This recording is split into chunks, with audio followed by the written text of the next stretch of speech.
You've definitely heard of Minna no Nihongo. I mean, it's a classic for a reason, right? So today, we're going to crack open Lesson 2 and really dig into some of the most important, fundamental building blocks of the language. You ready to level up your Japanese? Let's do this. Yeah, this book, it's a staple. And that's because its structured approach builds a really solid foundation. We're going to zoom in on Lesson 2 specifically, because it introduces a few key ideas that are honestly absolute game changers for everyday conversation.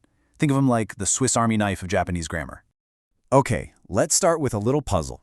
How would you say my book? Pretty simple. Now how about a book about computers? In English, those phrases feel totally different, right? One is about owning something, the other is about a topic. But what if I told you that in Japanese, one single, tiny particle handles both jobs? Yeah, it's a grammatical powerhouse, and it's way simpler than you might think. And that magical particle is no, pronounced no. Seriously, don't let its size fool you. This little character is an absolute workhorse in Japanese grammar. Today, we're going to see it in action, basically doing two crucial jobs at once, showing who owns something and describing what something is about. Okay, so this is where it gets really cool. On the left, you've got watashi no hon, my book. Straightforward, right? It shows possession. But now, look over at the right, computa no hon. Now, this does not mean a computer owns a book. Instead, that no particle is telling us it's a book about computers. See? Same particle, same exact structure, but the meaning completely shifts based on the context. It's all about the relationship between those two nouns. Let's pop it into a full sentence to see how it feels. Kore wa watashi no hon desu. This is a classic example of no showing ownership. I mean, if you've just started learning Japanese, you've probably seen this sentence a million times. And there's a good reason for that. It's a foundational phrase. And here's the other side of the coin. これはコンピューターの本です.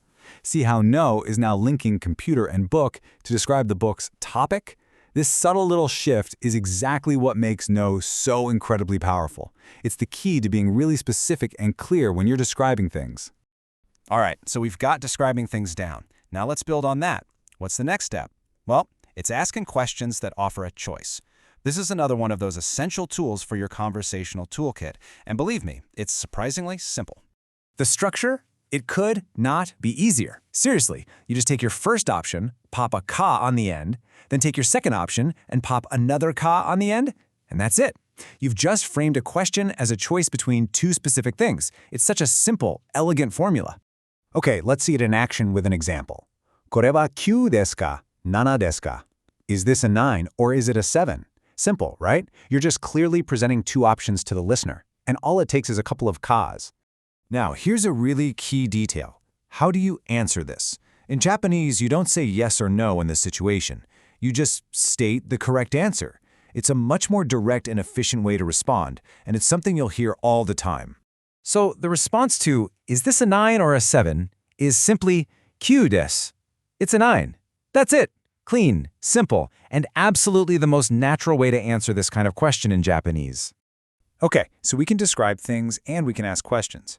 Now let's add a phrase that's going to make your conversations flow so much more naturally. It's a super simple way to show that you're actually listening and you're engaged. And that phrase is, "そうですか?" Now, wait a second. Even though it ends with ka, it's not really a question. It's more of an acknowledgement, kind of like saying, "Oh, I see," or "Is that so?" It's your way of showing the other person, hey, I'm taking in this new information, which is just crucial for a smooth flowing conversation. Here's a perfect little dialogue. So you ask, is this umbrella yours? And they say, no, it's Mr. Schmidt's. Your response? そうですか. そうですか. Oh, I see. It's such a simple, elegant way to acknowledge what they just told you and just keep the conversation moving right along. And there you have it. In just a few minutes, we've totally broken down 3 core concepts from Lesson 2 that are going to supercharge your Japanese. So let's just do a quick recap of what we've covered. First up, we unlocked the awesome power of no for both ownership and description. Then we figured out how to ask those this or that questions using ka. And finally, we added so this ga to our arsenal for way smoother conversations. These 3 tools are absolutely essential for building a strong foundation in Japanese. Okay, let's put it all together now. Imagine you see a magazine, and it's all about cars. How would you describe it using the grammar we've just learned? Just take a second and think about it. Getting this simple concept down is a huge step forward on your Japanese journey. Keep practicing, and you'll seriously be amazed at how quickly